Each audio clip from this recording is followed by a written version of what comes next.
সবাইকে শুভেচ্ছা। আমি বলছি ছায়ানীর সম্পর্কে। ছায়ানীর একটি অনন্য নাম, একটি অনন্য প্রতিষ্ঠান। আর এই ছায়ানীর নির্বাহী পরিচালক অধ্যাপক মোহাম্মদ লুৎফর রহমান, যিনি সর্বস্তরে বাংলা বানান এবং উচ্চারণ নিয়ে কথা বলেন, যিনি বই নিয়ে আন্দোলন করেন, মানুষের মগজকে প্রসিদ্ধ করার জন্য বই পড়ার প্রতি উদ্বুদ্ধ করেন। তিনি আমাদের সামনে অধ্যাপক মোহাম্মদ লুৎফর রহমান। তিনি কেন এই কাজগুলো করেন সেই বিষয়ে তার বক্তব্য আমি শুনতে চাচ্ছি।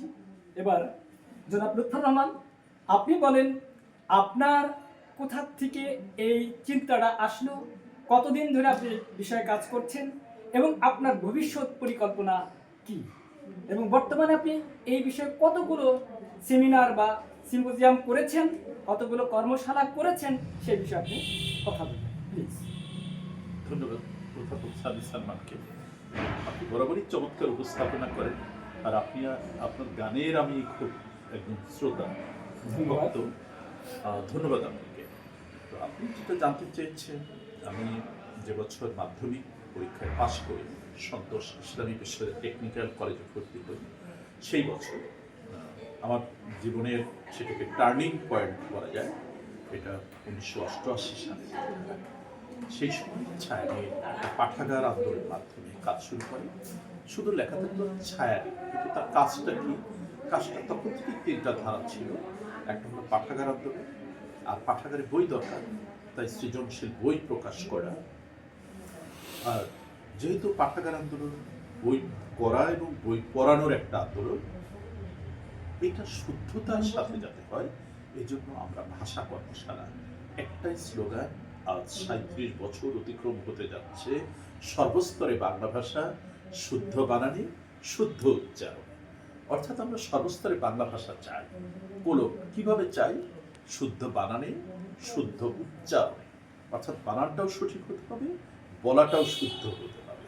এই একটা আন্দোলন গত 37 বছরে আমি দেশে এবং দেশের বাইরে 4টি দেশে আমি 2100 কর্মশালা সুসম্পন্ন করেছি। মানে আমি 2100 প্রতিষ্ঠানে গিয়েছি। তার মধ্যে ধরা যাক শুরুতেই আমার প্রিয় জায়গা টাঙ্গাইল পিটিআই থেকেই শুরু হলো।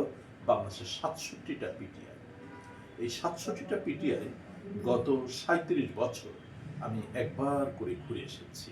37টা পিটিআই। এখানে কারা এই সর্বস্তরে বাংলা ভাষা শুদ্ধ বানানে শুদ্ধ উচ্চারণের শীর্ষ কর্মশালা করেন? প্রাথমিক বিদ্যালয়ের শিক্ষকরা।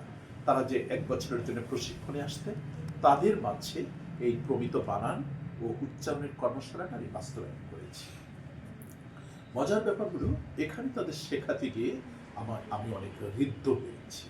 যে বর্ণ, আমাদের 50টা বর্ণর যে সঠিক উচ্চারণ, অনেক অঞ্চলে বলে পেটকাড়া মূর্ধন্য ষ, আড়ুবাঙ্গা দ, কানমসরাইনা ধ, কিন্তু যে দ আর ধ অল্প প্রাণ মহাপ্রাণ উচ্চারণ না করে এখনো অনেক জেলায় বলে ছোট দ বড় দ।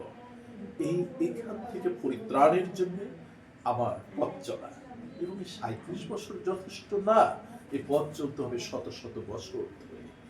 সামনে যারা যে প্রজন্ম আছে, তারা তার মাতৃভাষা নিয়ে কাজ করবে। কারণ আমাদের পূর্ববর্তী যারা ছিলেন 52তে তারা প্রাণ দিয়েছে ভাষার জন্য। পৃথিবীর ইতিহাসে একটি জাতি তার মাতৃভাষার জন্য প্রাণ দিয়েছে, সে হচ্ছে বাঙালি জাতি।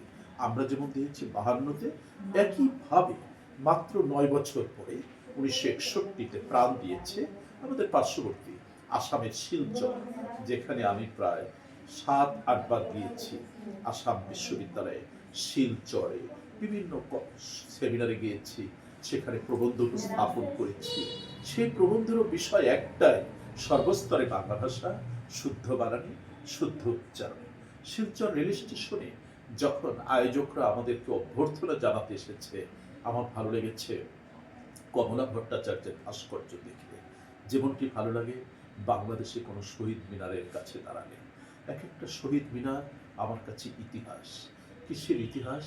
যে রক্তের বিনিময়ে অর্জিত আমার বাংলা ভাষা। সেই বাংলা ভাষার শুদ্ধতার জন্যই আমার পথ চলা। এক জীবনে 2100 কর্মশালা বেশি না, এটা আমার কাছে একটা কবিতার মতো। মনে হয় আমি 2100 বার এই কবিতা আবৃত্তি করেছি। এটা আমার কাছে একটা গানের মতো, মনে হয় আমার জীবনে এই গানটা 2100 বার গেয়েছি। এটা আমি সহস্র সহস্র বার গাইতে চাই, এবং পরবর্তী প্রজন্ম এই গানটা যেন করে। আমার প্রিয় বাংলা ভাষা, এই বাংলা ভাষার রয়েছে চমৎকার ব্যাকরণ, যে ভাষায় বিদ্যাসাগর লিখতেন, যে ভাষায় রবীন্দ্রনাথ ঠাকুর লিখে নোবেল বিজয়ী হলেন, সেই বাংলা ভাষা, যে ভাষায় পল্লীকবি জসীমউদ্দিন, কাজী নজরুল, যে ভাষায় সুকান্ত বলেছে এ বিশ্বকে এ শিশুর বাসযোগ্য করে যাব আমি, নবজাতকের কাছে আমার দৃঢ় অঙ্গীকার, সেই ভাষার উৎকর্ষে আমাদের 2100 বেশি ভাষা কর্মশালা হয়েছে। আর সেই বাংলা ভাষার 2000 লেখকের বই প্রকাশ হয়েছে ছায়ানীড় থেকে। আর মুক্ত পাঠাগার আন্দোলন, প্রতিটা প্রতিষ্ঠানে পাঠাগার থাকবে, যে কোনো অফিসের প্রধান যিনি, তার রুমে একটা পাঠাগার থাকতেই হবে। কারণ শুধু কাচের শোপিস দিয়ে সাজালে হবে না, তার কক্ষে প্রবেশ করলে কিছু ভালো বই থাকবে। বই অতীতের কথা বলে, বই বর্তমানের কথা বলে, বই ভবিষ্যতের কথা বলে। আমার অতীত থেকে শিক্ষা নিতে হবে, আবার বর্তমানে চলতে হলে আমার বই দরকার, আর ভবিষ্যতের স্বপ্ন দেখায় বই। এই সৃজনশীল বই যদি না পড়া হয়, শুধু সার্টিফিকেট অর্জনের জন্য কিছু বই পড়া, সিলেবাসের বই পড়া, সেটা মানুষকে বাঁচিয়ে রাখে মাত্র। কিন্তু মানুষ যখন স্বপ্ন দেখতে শুরু করে, রঙিন আকাশে উঠতে চেষ্টা করে, সেইখানে সফল হয় সে যখন সৃজনশীল বই পড়ে। এই জন্য সৃজনশীল বই পড়ার জন্য ছায়ানীড় মুক্ত পাঠাগার আন্দোলন করছে। আমরা এই বছর, এই ডিসেম্বরে আজ পর্যন্ত আমরা 100 মুক্ত পাঠাগার করেছি। আগামী বছর আমাদের স্বপ্ন এটা 100 থেকে 200 পাঠাগার করা। একদিকে মুক্ত পাঠাগার মানে কি, তালা চাবি থাকবে না। আমাদের ঘরে যেমন খালি তালা তালা তালা, একটা ঘরে থাকে হাজব্যান্ড আর ওয়াইফ, কিন্তু 20টা তালা। এত তালা কেন? শুধু দরজায় তালা দিলেই তো হয় না, ভেতরে তালা, স্বামীর আলাদা তালা, স্ত্রীর আলাদা তালা, যত তালা তত মনে জ্বালা। আমার কথা হলো, পাঠাগার আন্দোলনে আমাদের প্রথম শর্ত, পাঠাগারে কোনো তালা থাকবে না, তালার সিস্টেম থাকবে না। যে ইচ্ছে করবে, ভালো লাগলে নিয়ে যাবে, ভালো লাগলে ফিরিয়ে দেবে, তার বই আর একটা যোগ করতে পারে, আবার নিয়ে নাও দিতে পারে। এই স্বাধীনতা পাঠকের থাকা উচিত। কারণ কোনো পাঠকের যদি কোনো বই ভালো লাগে, সে নিয়ে যেতে পারে, এটাকে চুরি বলা যাবে না। ভালো লেগেছে তাই নিয়েছে। মানুষের যখন ফুল ভালো লাগে, ফুলটা সংগ্রহ করতে ইচ্ছে করে, একটা বই ভালো লাগে, বইটাও সংগ্রহ করতে ইচ্ছে করে।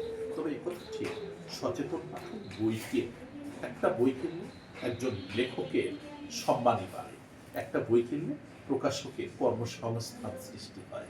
এই জন্য উচিত প্রত্যেকের বই কেনা। এই যে আজকে বিজয়ের বইমেলা থেকে, বাংলা একাডেমির বইমেলা থেকে অধ্যাপক সাদিস সালমান আজকে বই কিনেছে আমার সামনে শেফালি দাসের একটা বই সংগ্রহ করলেন আজমির রহমান খান ইউসুফ চাই। আমার সামনে ডক্টর ইউসুফ খান ছায়ানীড়ের সভাপতি, তিনি একটা বই কিনলেন মুখলিসুর রহমান, যে দৃষ্টি প্রতিবন্ধী অথচ সে ভালো লেখক। আমাদের উচিত যাদের দুটো চোখ আছে, সুন্দর পৃথিবী দেখা আর সুন্দর পৃথিবীকে লেখা। এজন্যই ছায়ানীড়ের পথ চলা অবিরত। সেক্ষেত্রে 37-এ সীমাবদ্ধ নয়, সহস্র সহস্র বছর এই আন্দোলন করবে অনাগত কালে যারা আসবে, অনাগত প্রজন্ম যারা লিখবে, যারা বলবে বিশুদ্ধ বাংলা ভাষায়, মধুর ভাষায়, বাংলা ভাষায় এই অমৃত বাণী। ধন্যবাদ অধ্যাপক সাদিস সালমান। ধন্যবাদ আপনাকেও, আপনি চমৎকার বলেছেন। ছায়ানীড় মানেই অধ্যাপক মোহাম্মদ লুৎফর রহমান, অধ্যাপক মোহাম্মদ লুৎফর রহমান মানেই ছায়ানীড়। এই ছায়ানীড়ে এক ঝাঁক তরুণ তরুণী তার এই কর্মকাণ্ডের পিছনে কাজ করে যাচ্ছেন। অধ্যাপক মোহাম্মদ লুৎফর রহমানের নেতৃত্বে আমরা তাকে সাধুবাদ জানাই, এবং এর উৎকর্ষ সাধন হোক সেই প্রত্যাশা রেখে আমি শেষ করছি। ধন্যবাদ সবাইকে। ধন্যবাদ দুই স্যারকে চমৎকার কথা বলার জন্য, চমৎকার উপস্থাপনার জন্যে। আসলে এই প্রতিষ্ঠান না আসলে আমি এবং কোনো মানুষই মনে হয় বুঝতেই পারতো না যে আসলে আমাদের বই পড়া কতটুকু জরুরি, এবং এই স্যারের এত কাজ যে দেশব্যাপী, দেশের বাইরেও পদচারণা। স্যারকে আবারও অশেষ ধন্যবাদ জানিয়ে দীর্ঘায়ু কামনা করে আমি বিদায় নিচ্ছি। আল্লাহ হাফেজ।